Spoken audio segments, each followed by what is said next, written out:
Yo pertenezco a una categoría muy concreta de espectadora de fútbol, la que sigue el partido guiada por preguntas que rara vez aparecen en el análisis deportivo.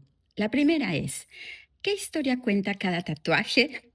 Mientras unos estudian la alineación, yo observo los tatuajes de los brazos y pantorrillas, imaginando los del pecho y espalda, los de la nuca, el cuello, tratando de descifrar si ese león que veo representa la fuerza, si esa fecha corresponde al nacimiento de una hija o a la ruptura con alguna novia, o si aquella frase en latín nació de una revelación profunda, o de una madrugada especialmente creativa.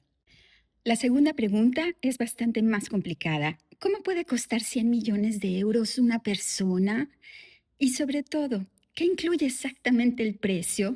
Los goles, los derechos de imagen, las camisetas que puede vender, los contratos publicitarios, los millones de seguidores, las apuestas que mueve cada vez que entra al campo. Antes de que comience un mundial, ya sabemos qué jugador vale 100 millones y cuál vale 5. El árbitro todavía ni saca el silbato y el mercado ya ha marcado el primer gol. Ya ha repartido jerarquías, campañas publicitarias, portadas y expectativas. A veces parece que juegan dos selecciones.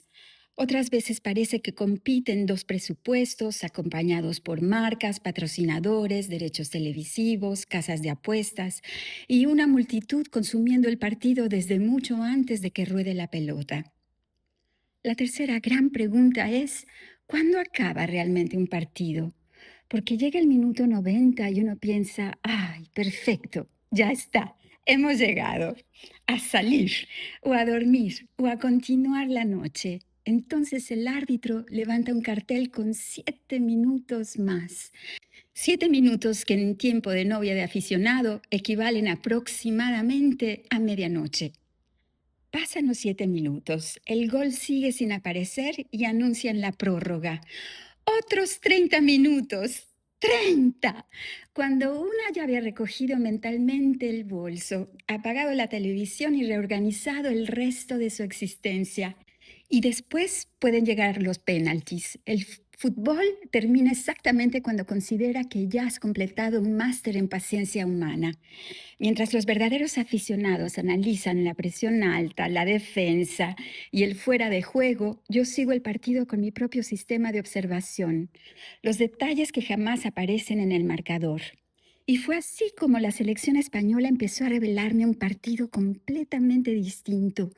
Primero apareció la melena de Marco Curella, que parece llegar al balón medio segundo antes que él. La pregunta, ¿se pronunciará cucurella a la italiana, cucurella a la catalana? Y ahí se me van 5 minutos del juego. Después, los logs de Nico Williams, que sigue jugando incluso cuando él se detiene. Luego, los rizos de Lamine Yamal, perfectamente organizados después de 90 minutos corriendo.